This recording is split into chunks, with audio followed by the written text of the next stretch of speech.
자, 오늘은 선교 주일이기도 하고 교회 표어인 뿌리 깊은 소망으로 회복 탄성력을 이어가는 교회라는 시리즈도 이어가야 해서 지금 두 가지를 다 섞어서 오늘 설교하기로 결심을 했습니다.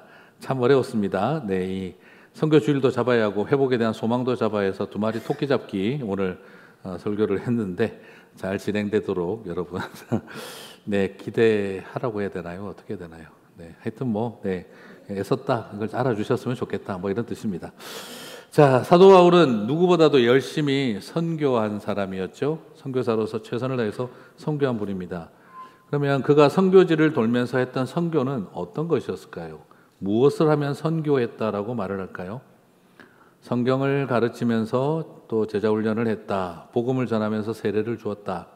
교회를 세우고 직분자를 세웠다. 그리고 성령사역과 치유사역도 했다. 어린이 BBS 사역도 했고 청소년 캠프도 했고 그리고 또 많은 사람들을 위해서 또 구제하는 일도 했다. 그리고 또 그분들의 삶을 지원하는 돌봄 사역도 했다. 이런 모든 것들이 선교 사역이겠죠. 자, 그런데 바울이 삶이 마지막에 가까울수록 그가 더 열심히 했던 선교가 있습니다. 그건 다른 것이 아니라 바로 격려와 위로의 선교였습니다. 바울의 선교는 3차 선교 여행으로 이어지면서 위로와 격려의 선교로 자리매김을 하고 있는 것을 발견하게 됩니다. 수많은 사역자들이 선교지에서 교회를 세우고 핍박받으며 고통받고 있을 때이기에 사도 바울은 자신이 교회를 세우고 돌아봤던 지역들을 방문하면서 거기에 있는 제자들과 목회자들과 사역자들을 위로하고 격려하는 것이 그가 마지막까지 최선을 다한 하나님의 선교였습니다. 우리는 자꾸 선교하면 어떤 사역을 떠올리는데 바울의 선교는 사람에게 집중되어 있었구나 하는 걸 발견하게 되어지죠. 사도행전 20장 1절 2절을 같이 한번 보겠습니다. 소요가 그침에 바울은 제자들을 불러 권한 후에 작별하고 떠나 마게도니아로 가니라. 지방으로 다녀가며 여러 말로 제자들에게 권하고 헬라에 이르러. 여기서 권한다는 말은 가르친다, 훈육한다, 똑바로 기억해라 이런 말투가 아니고요. 이것은 헬라어로 파라클레이로라고 하는 단어인데 이것은 곁에 불러 앉히다라는 뜻입니다. 옆자리를 내어주다, 곁에 불러 앉히다. 여러분, 애들 불러서 이야기할 때 어떻게 하시죠? 아빠 옆에 앉아봐. 엄마 옆에 앉아봐. 혼낼 때입니까? 위로할 때입니까? 옆에 앉혀놓고 혼내시는 분 있으신가요? 꼬집기 좋아서, 때리기 좋아서. 보통은 어떠죠? 눈 똑바로 뜨고 아빠 쳐다봐. 앞에 세우죠. 네.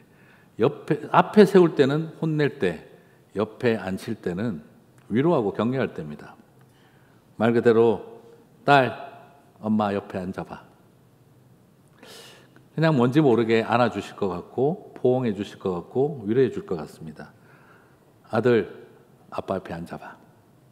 곁을 내어주는 것은 분명한 위로고 사랑이죠. 앞에 세워놓고 무릎 꿇려놓고 하는 말이 아니라 어깨를 나란히 하며 앉은 모습은 그것을 보는 것 그 자체만으로도 참 정겹다라는 생각이 들 것 같아요. 그래서 곁에 불러 앉게 하다라는 말은 뜻이 위로하다, 격려하다라는 뜻입니다.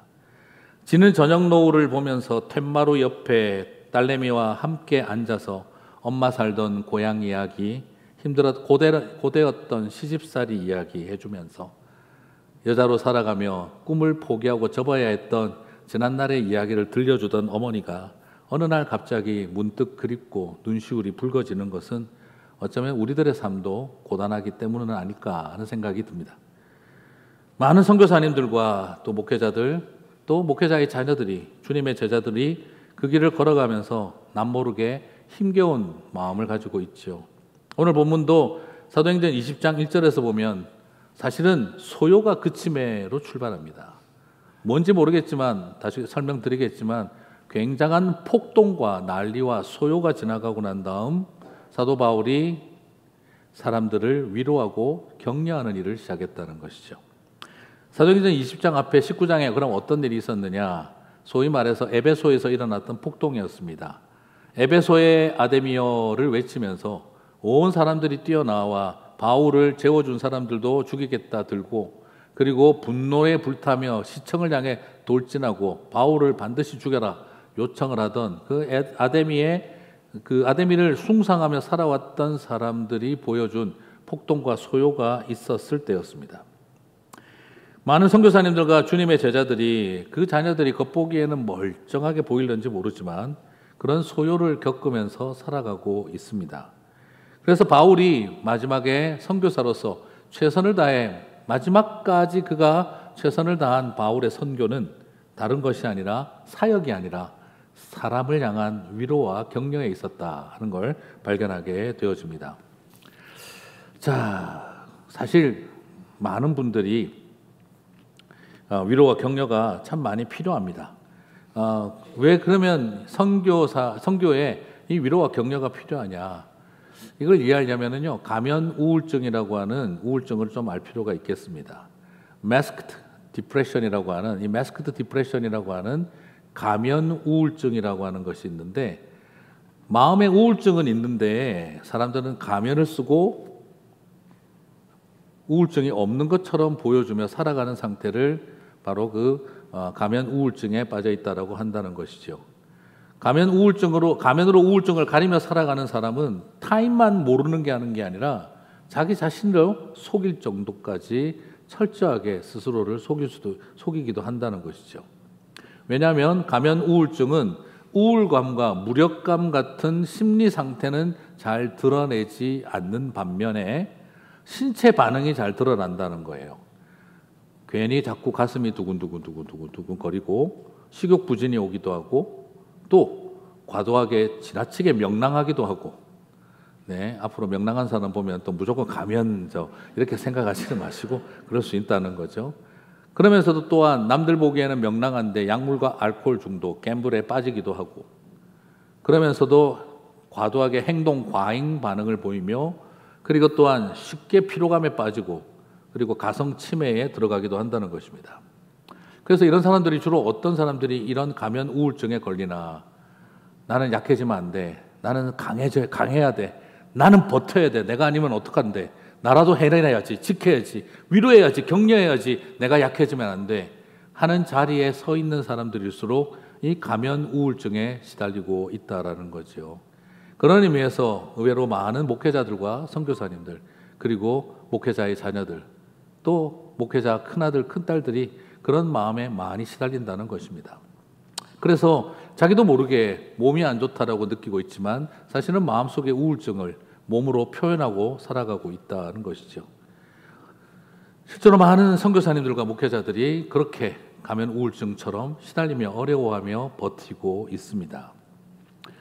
그것을 향해서 사도 바울은 선교는 무엇이냐, 격려가 필요하고 위로가 필요하다는 것이죠.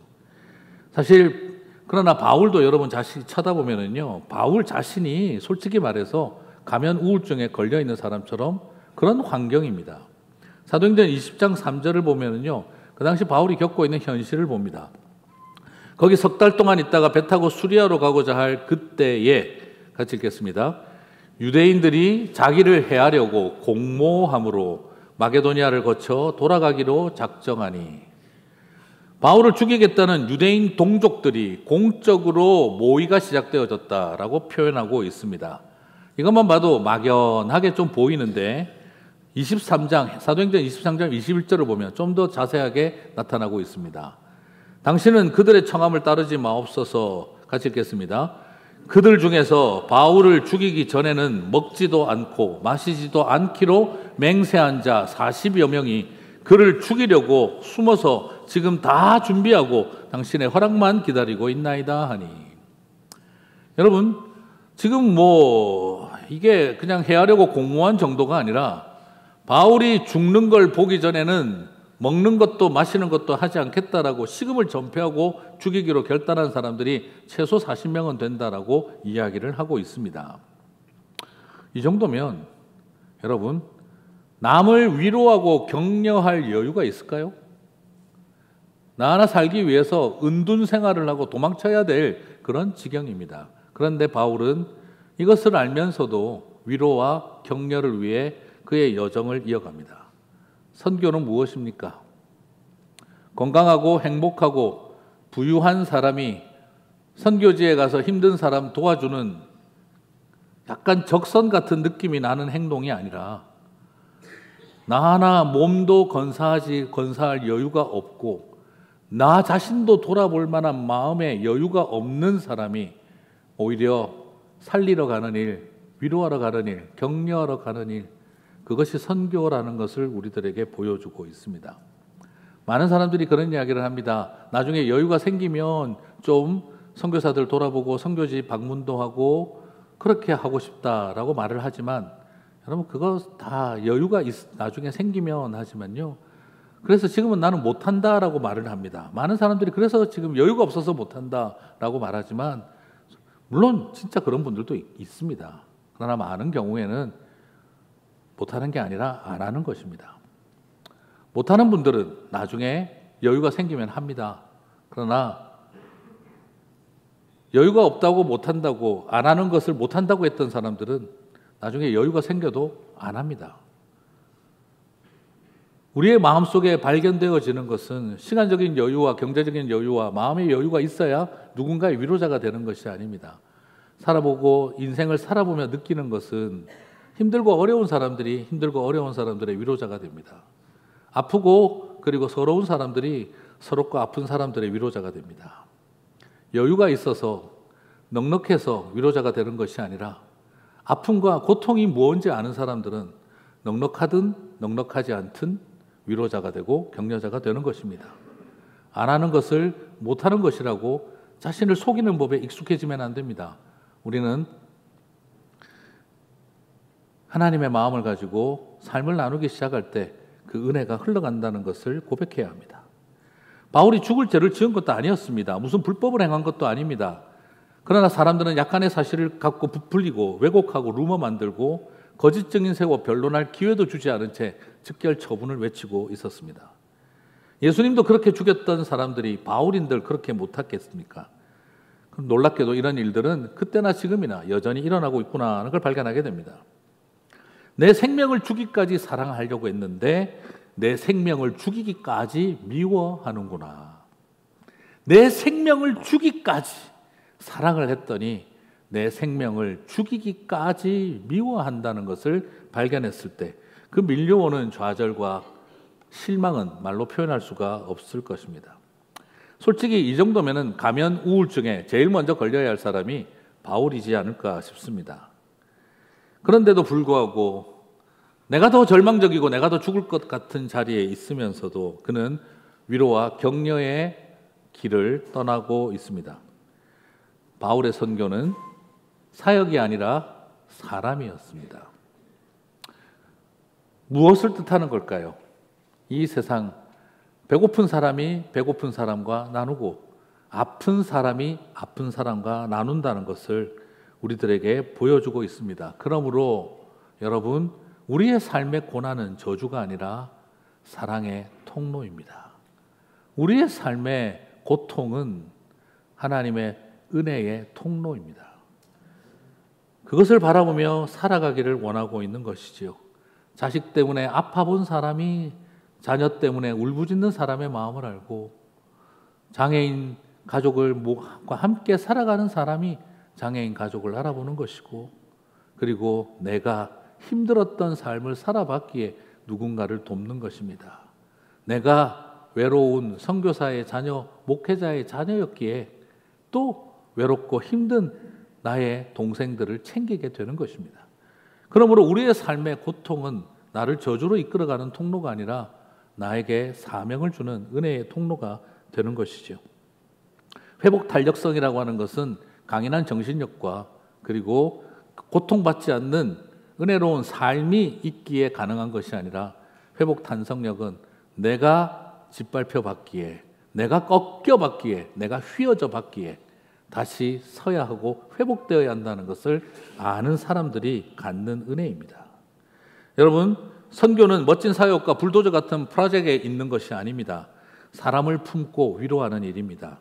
형편이 되고 마음에 여유가 있어 하는 일이 아닙니다. 내가 절망적이기에 그래서 위로와 격려의 길을 가는 것입니다. 그런데 그 길을 걸어가고 나면 위로받고 싶었던 내가 위로하고 나면 더 큰 위로가 임합니다. 격려받고 싶었던 내가 격려하기 시작하면 더 큰 격려가 나에게 돌아옵니다. 이것이 하나님의 선교가 우리에게 주는 위로이고 축복입니다. 자, 그렇지만 사실 그렇잖아요. 그래도 그렇지 바울이 이게 어떻게 감당을 했을까? 40명이 나를 죽이겠다는데 여러분 4명만 날 죽이겠다고 해보세요.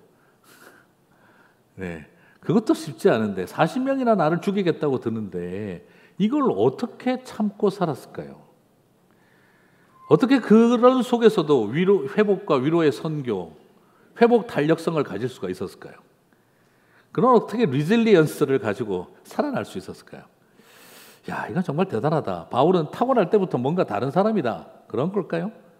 그렇지 않습니다. 사도행전 20장 4절을 보겠습니다.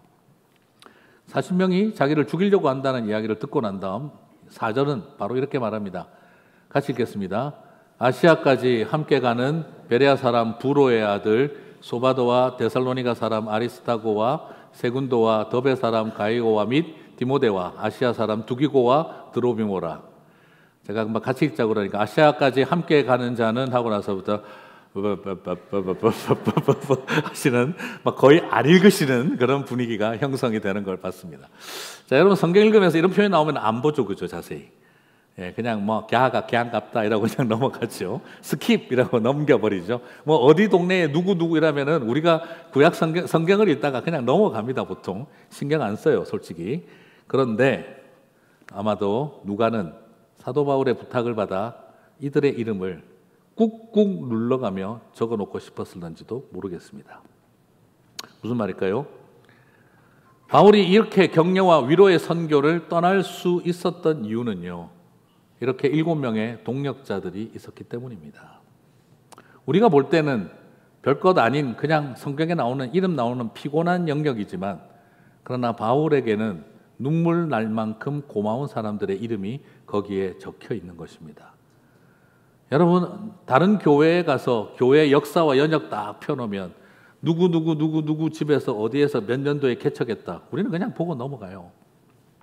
그러나 그 교회를 개척한 목사님은 그 부분 보면서 눈물이 핑 돕니다. 그때 얼마나 힘들었던지를 아니까 말이죠. 오늘 우리가 쉽게 제대로 어버버하며 읽지도 못했던 그 부분이 바울에게는 가슴 저미는 추억이 담겨 있는 부분입니다. 사랑하는 성도 여러분, 바울이 살해당하는 것을 막아줄 수 있는 사람들이었을까요? 7명에 가서 40명 싸우려면 얼마입니까? 1인당 6, 7은 42.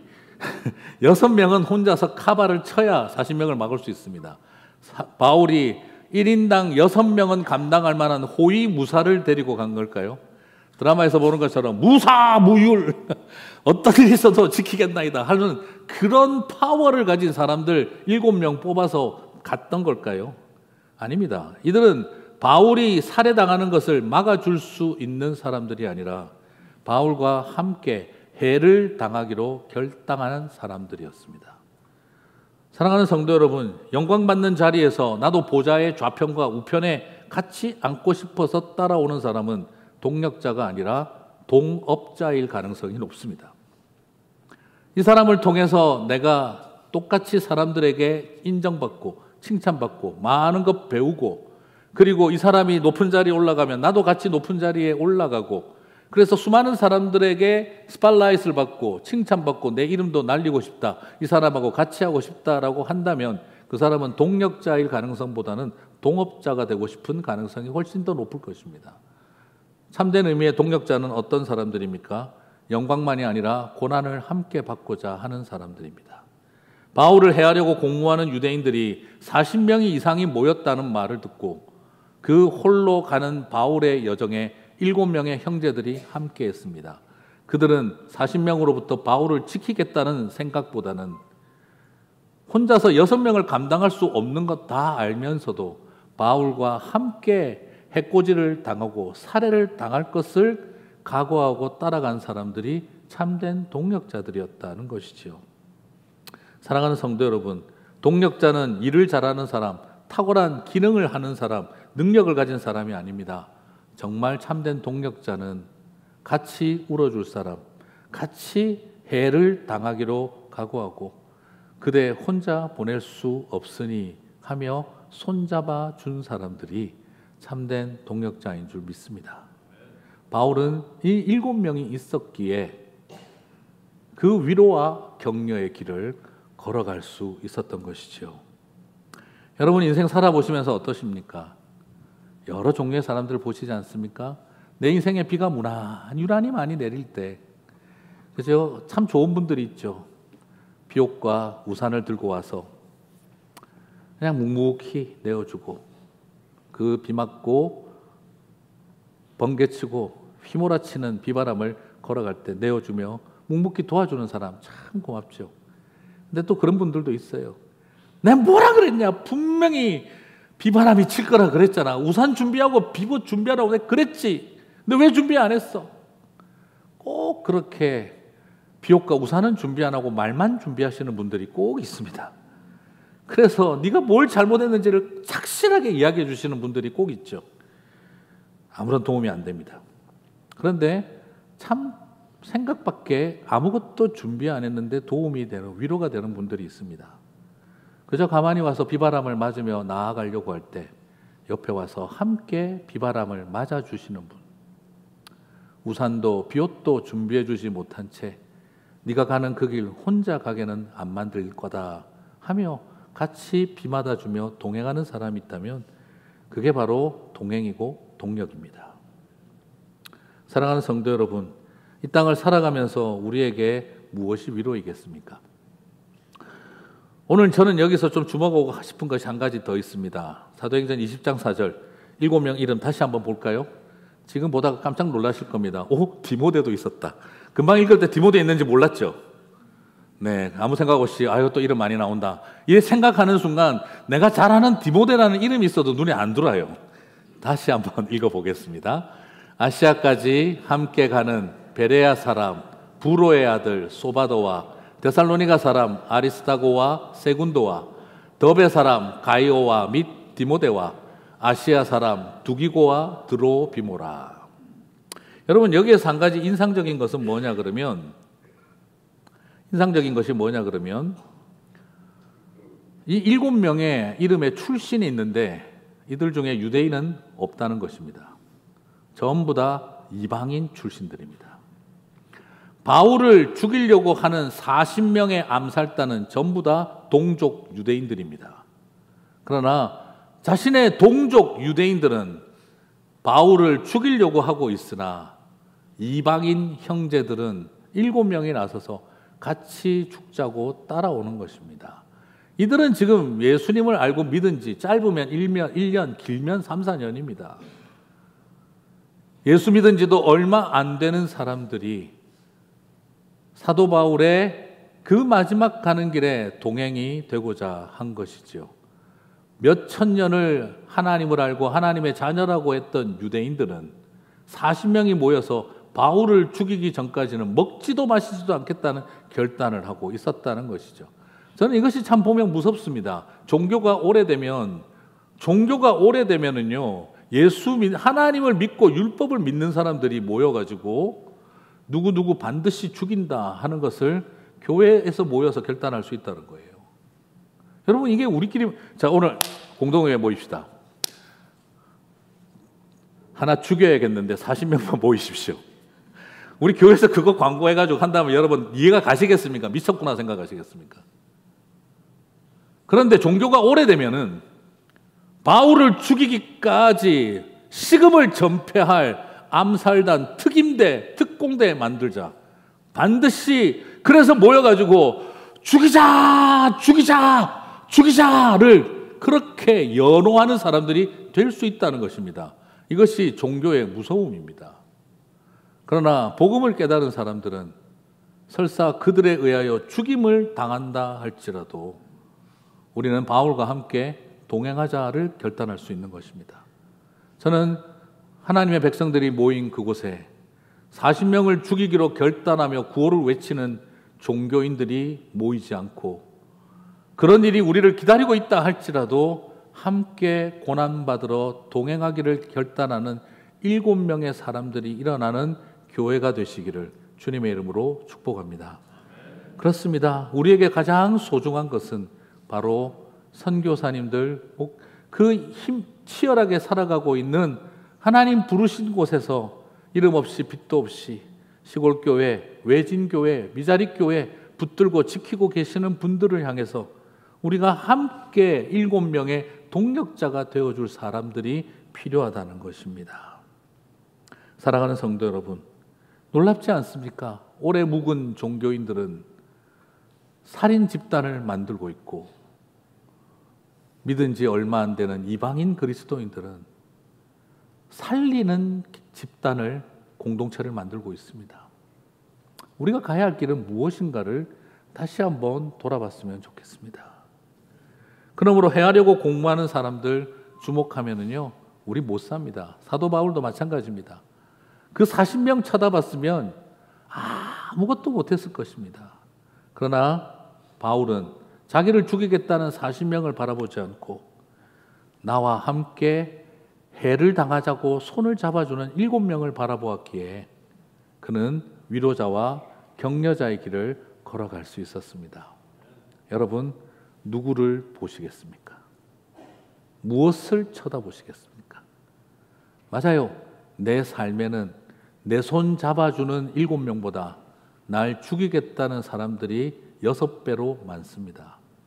그러나 그들을 바라보면 아무것도 할 수 없지만 소수라 할지라도 나와 함께 해를 당하겠다고 손을 잡아주는 사람을 볼 수만 있다면 우리는 위로자와 격려자의 길로 걸어갈 수 있을 줄 믿습니다.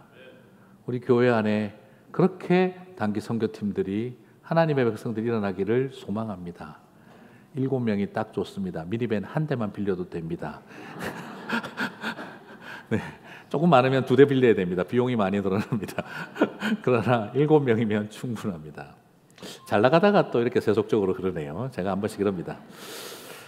여러분, 닉 부이치치라고 하는 장애인을 기억하시죠? 목회자의 아들로 태어나 현재 호주에서는 또 목사가 되어 사람들을 위로하고 회복시키는 일을 감당한다고 합니다. 극심한 장애로 인해서 2 팔이 없고 2 다리가 없고 한쪽 끝에 조그마한 발끝만 남아있는 듯한 그런 장애로 인해 깊은 우울증에 빠져서 8살 때 자살을 시도했다고 합니다. 첫 자살 시도가 8살이었다고 합니다. 그런 절망의 자리에서 닉은 늘 그렇게 기도했다고 합니다. 하나님, 제발 저에게 기적을 보여주세요. 기적을 주세요. 당신은 흙으로 사람을 만들지 않았습니까? 내가 오늘 자고 일어나면 내 팔이 자라있게 해주세요. 내가 오늘 자고 일어나면 내 다리가 쭉 뻗어있게 해주세요. 하나님, 당신은 기적의 하나님, 인간을 창조하신 하나님 아닙니까? 오늘 밤 자고 일어나면 2 팔이 2 다리가 길어지게 해주세요.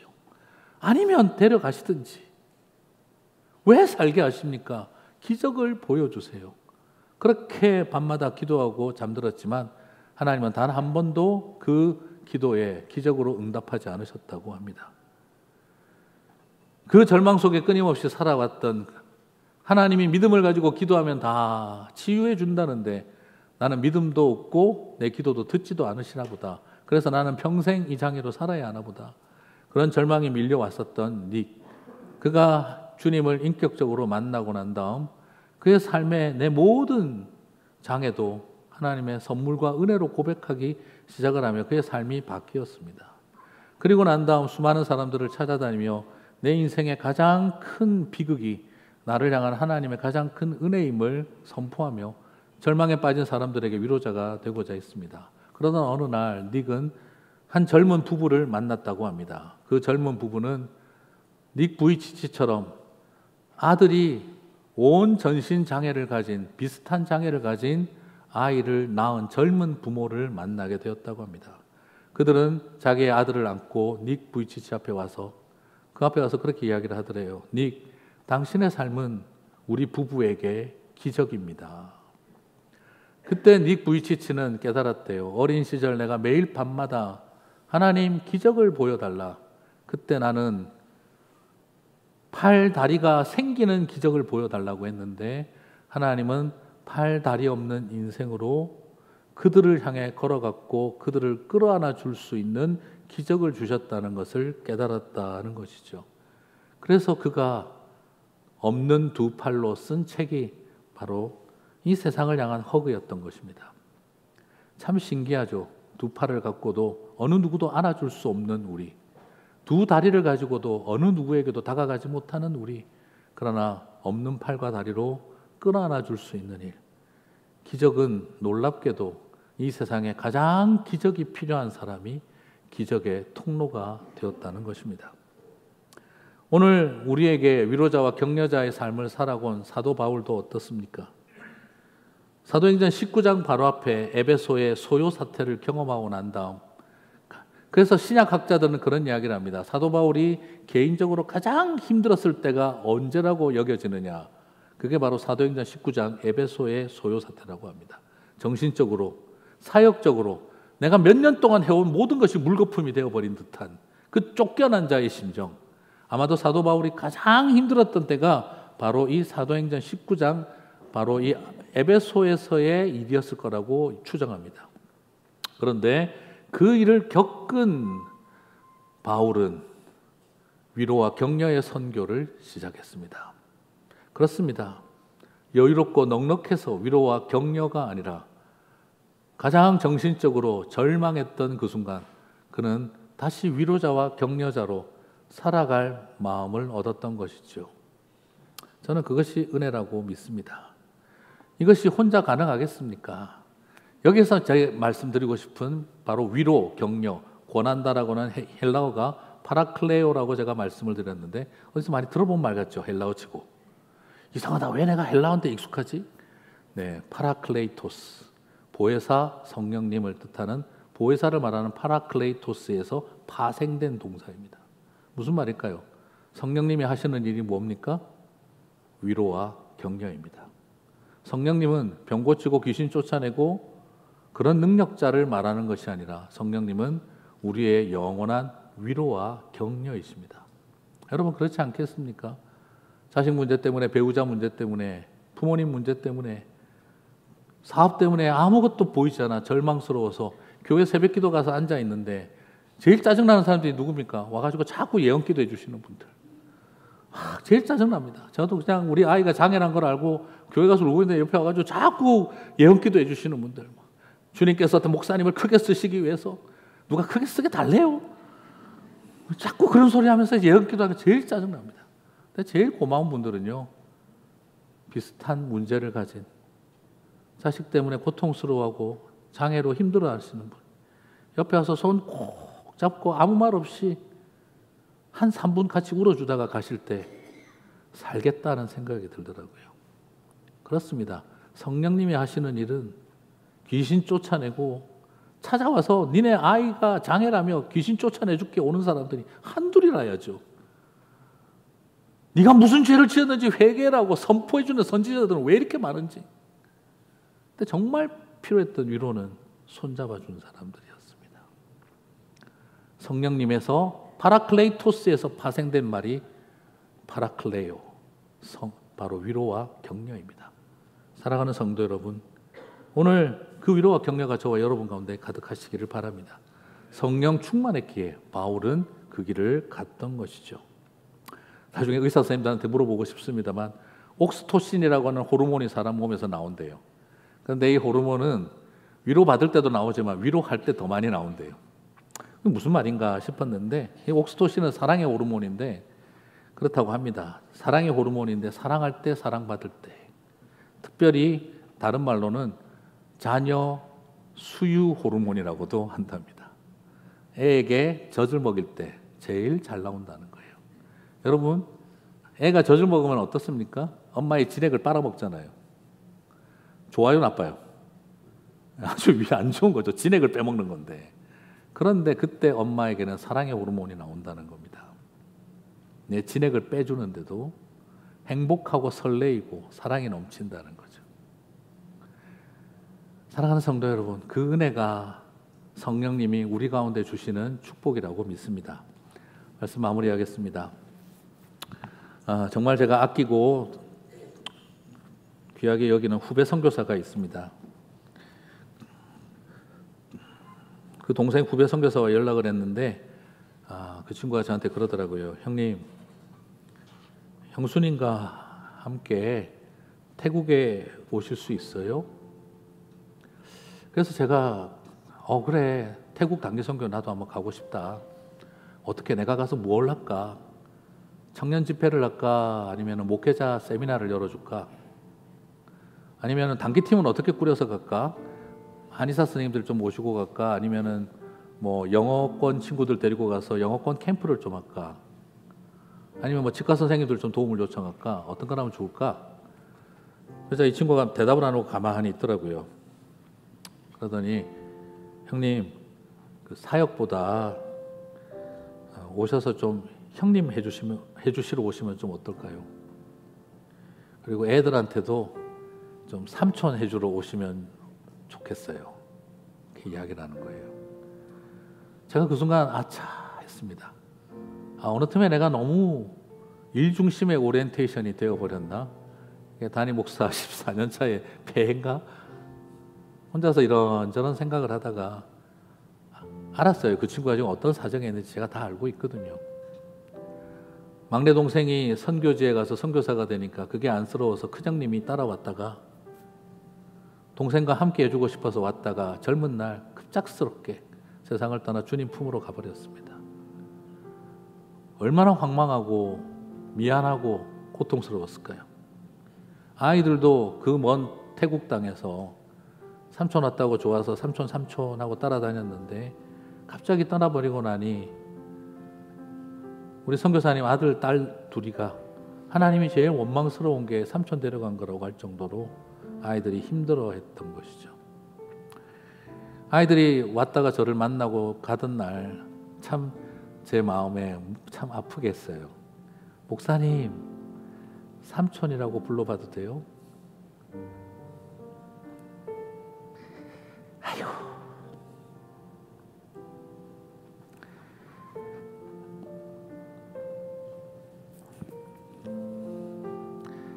선교가 이런 것이구나 하는 걸 참 많이 느낄 수가 있었어요. 그래서 또 물어봤습니다. 마음 가라앉히고 재빨리. 야, 그래도 태국에 뭐 좋은 관광지 있냐? 어디 가고 싶냐? 거기 관광지 좋은 데 많다던데 가본 곳은 있고? 그러니까 제 후배가 그러더라고요. 아유, 형님 푸켓이 좋다던데. 푸켓이 좋다던데. 근데 솔직히 한 번도 가본 적 없고 관광지 어딘지 몰라요. 아니, 선교사가 가는 데가 맨날 그렇고 그런 동네지 제가 어떻게 좋은 데를 다니겠습니까? 그냥 그냥 선교사가 별소리를 다 하네요. 미안하고 부끄럽습니다. 죄송합니다. 어쨌든 와서 푸켓이 아니면 어떠서 괜찮으니까 와서 형님 좀 형님 돼주세요. 제가 이런 별소리를 다 하는 걸 보니 요즘 좀 고달픈가 봅니다. 그렇게 이야기를 하더라고요. 그 눈물을 보이는 후배를 보고 그리고 또 기도해 주면서 저도 같이 울었습니다. 그리고 나서 생각을 해봅니다. 선교가 무엇입니까? 선교지에 가서 목회 이렇게 하시면 안 됩니다. 교회 이렇게 하시면 안 돼요. 선교사님, 제가 조금 충고를 해드리고 싶은데 태국 선교 전략은 이렇게 세우십시오. 젊은이들을 전략은 이렇게 세우십시오. 훈수하고 가르치는 사람은 가지 마세요. 안 가셔도 돼요. 내가 이만한 재정이 있는데 뭘 도와드릴까요? 가지 마세요. 그런 분들도 힘들어요.